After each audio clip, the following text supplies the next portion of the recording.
Okay, so I thought I would treat this as like a question and answer. So if anyone has any questions they want to ask, let me know in the comment section down below. Anything you want me to go over, I'll start making this video series, especially at this time of the year, when I think you've seen most of the content already. Now it's just about fine tuning what you need. So any question you have at FC, we'll answer the question. Maybe the one with the most votes. So thumbs up anyone else's comment that you think is actually a good idea to talk about, and thumbs down. Well, thumbs up, and then you can always add your own suggestion as well. Even if someone has wrote it down already, just please feel free to add it. So the one question I want to talk about is a lot of the newer players. Normally at this stage of the year, a lot of people come back to the game, and people have not played in that January patch. So maybe most of you guys watching this video already have, but people struggle with that, and people are still struggling to this day.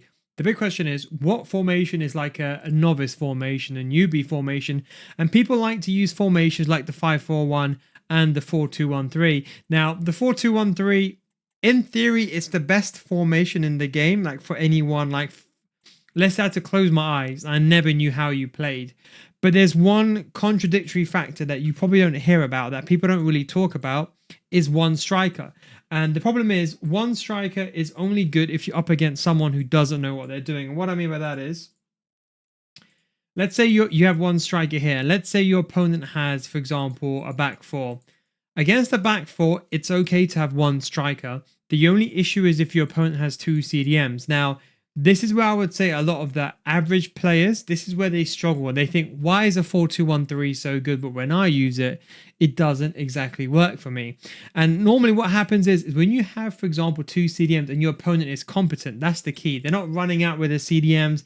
They're not doing nonsense that you might see in the Division 4, 5s and above, but they're actually competent. They're staying in position to defend the key areas, not defending where the ball's going to be, not where the ball is and where the danger is. Then you're going to find yourself struggling to get past. How many times have you been inside a game and you have one striker and you feel like you've got no options? You've got nowhere to go because your opponent has two CDMs. So that is when a formation like this requires some skill, because you have to push this player, whether you do, for example, here, you do a shadow striker on this player. So, for example, you can put a shadow striker on this player, then that is completely understandable. I understand that. And that's when having a shadow striker will have the automatic movement. A lot of people, they don't do that. They put this player on balanced or playmakers. Like, this is what I like to call the balance system, because it's all equally defensive and attacking. But the downside is that you don't have anyone in attack helping you. You have to rely on this player. You got to rely on the 1-2, but you have to push the L1 button. Now, when I say push L1 button, it's all fine and dandy. Most people can do that. I'm not doubting that. But it's the timing of when they do. I'm not saying you have to be pro level, but you have to be at least decent with your timing to beat your opponent's defense. And then your opponent's still got two CDMs and has got a 2 versus 2. So that is where a formation like this can really struggle. And that is why, if you remember the formation that I made, remember when I talked about the shock and awe formation that I mentioned? Because you have two strikers and a cam. So you still have that cam player and you still have those two strikers, and then you have a wide outlet. Yes, you remove one player on the right-hand side. But that is why, if you're asking me personally speaking, the best attacking formation for every single age range, player range, skill range, ability, and team would be this formation. My special shock and awe tactic, in my opinion, the best attacking formation inside the game, that also has the two CDMs. So that is where you can argue there is a bit of an issue, I would say, for most players. So you could use anything like this, and then of course if you go towards something like a 4-1-2-1-2, you end up being stuck, because with this formation here, it's too narrow, you can't defend with this. And then maybe an option like the 4-1-2-1-2 second variation wide would be a good option, because at least you have the left mid and right mids that they come back and help you defensively. Whereas in a 4-1-2-1-2 narrow, in contrast, they sit narrow and you're basically in the middle. You can't push those players out wide. Even in the old school system where you could adjust the width, even with 100 width, they still stay in that 4-1-2-1-2 system. That's very, very important. That's why formations like the 5-4-1, look, if it was still on a pro scene, it would probably pretty much be there.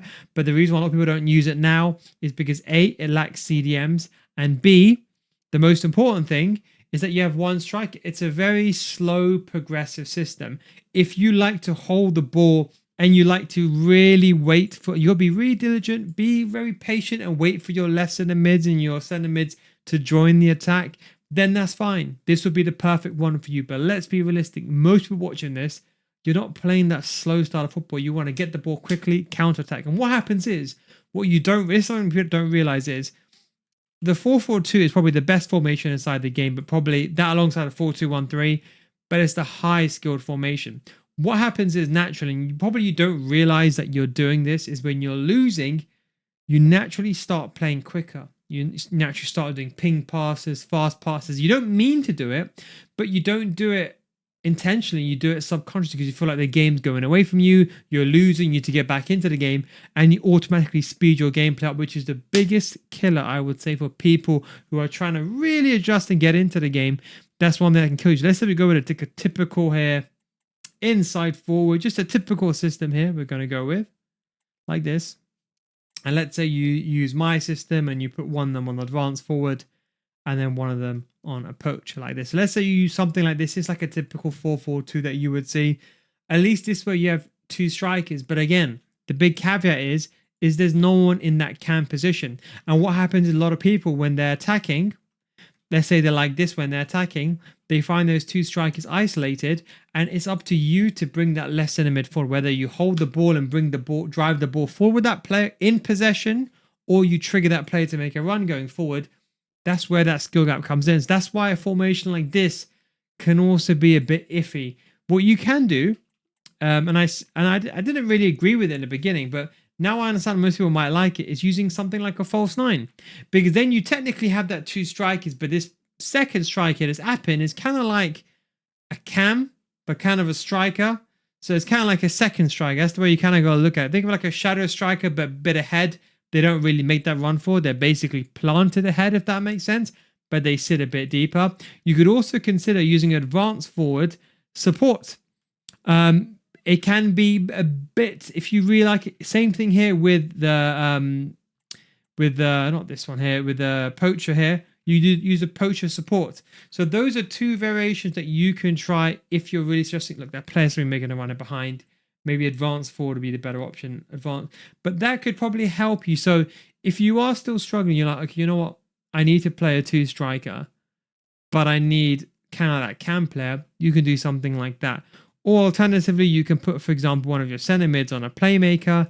They're going to be a bit more, they're not going to be as a cam. They're going to be a bit more further ahead than a center mid in possession that you can pass the ball to them, but it's still going to be your job to get the ball with that player and drive the ball going forward. And that's when you get that caveat, because you're like, what do I do now? I can't play a 4-4-2 because then I've lost that midfield presence. And I feel like I don't have that cam. Then you play something like a 4-2-1-3. And then you're like, or in this situation, a 4-2-1-3, 4-3-2-3-1, you're like, I got that cam, but then you feel like you haven't got that second striker. And that's where formations like the 4-4-1-1, they really come into play, because you got the center mids to help you that sits high alongside your cams. But then again, with the 4-4-1-1, you don't have CDMs. And that is why I come back to this system. This system, when I made this originally, in my opinion, you asked me personally speaking, you can quote me on this, I don't even care. This, in my opinion, is the best, most fun formation this year. Yes, you'd probably like playing it like this in my traditional 3-5-2.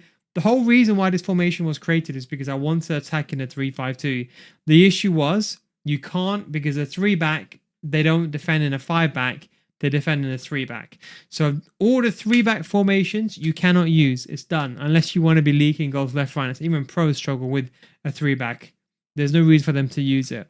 But something like this would be, in defense, it's a 3-back. You still maintain 2 CDMs, and then when you attack like this. You don't even have to use an attacking wingback. You can literally just put like this and attack down one side. I mentioned this multiple times. You can just put this player on fullback defend or fullback balanced and just attack down one side. It's not hard. Just don't attack down the other side. You can if you want to, but I made a video on that anyway. But that will be the intermediate. So that will be my general tip. So you want to keep a formation with a CDM. So if you are going to use a 4-4-2, I would say definitely go with like a 4-2-3-1 narrow. At least you've got the 2 CDMs, or 4-4-2 holding, or just a general 4-2-2. That way you have 2 CDMs. So defensively, you're going to be stable. The CDMs are equally important. And then if you're fine with 2 strikers, then beautiful. Use this system over here. If you find that you don't need, you kind of want that cam player, then I would say probably lean more towards the 4-2-1-3. but the instruction is going to be really, really important here. So whether you use a 4-2-1-3, whatever you use, I still use inside forwards. I've already mentioned inside forward roaming that I use in the other system.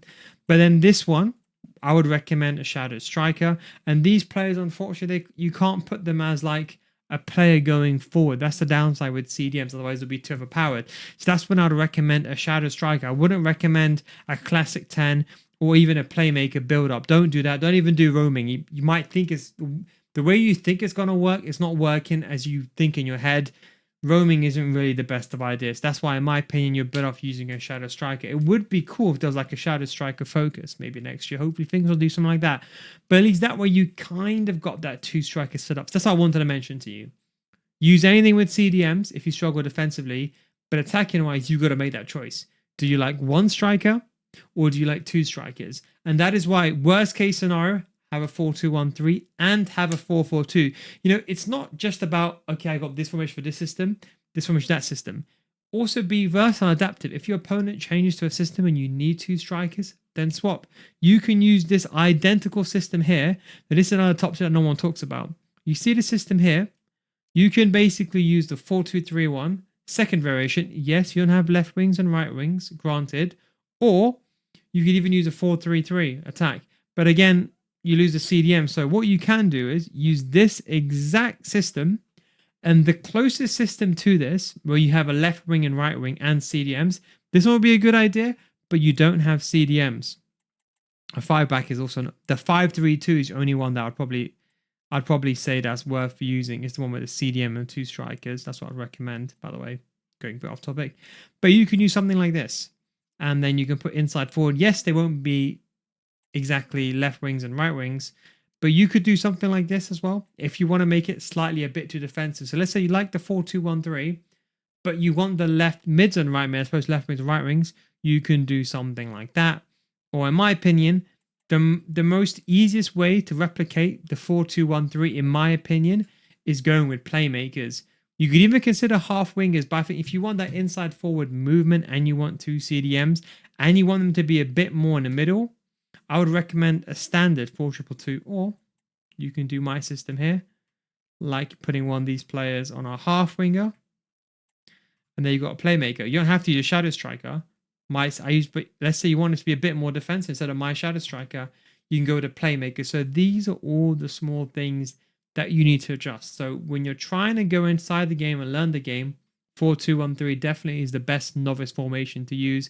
I would consider my 4-2-2, this one over here, and then I would say a 4-4-2 second variation, a CDM's one, not an attacking variation, that's for pressing, but I would say that way you have 3 systems that you can use for 3 different types. You want to be a bit more defensive, you can use a 4-2-1-3. You want to be a bit more attacking, you can use this. You want to be in between the 4-2-2, this one, and the 4-2-1-3, but you want 2 strikers and 2 CDMs, then you can use the 4-4-2 second variation. That way you got a system for every single style.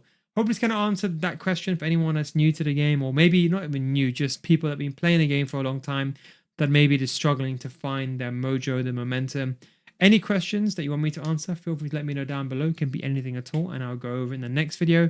Thanks for watching. Take it easy. Don't forget, if you want to get better at FC, come to my Patreon series. We go over every formation, how every formation works, how every single focus works, the best defensive formation, the best attacking formations. We go over pressing tactics.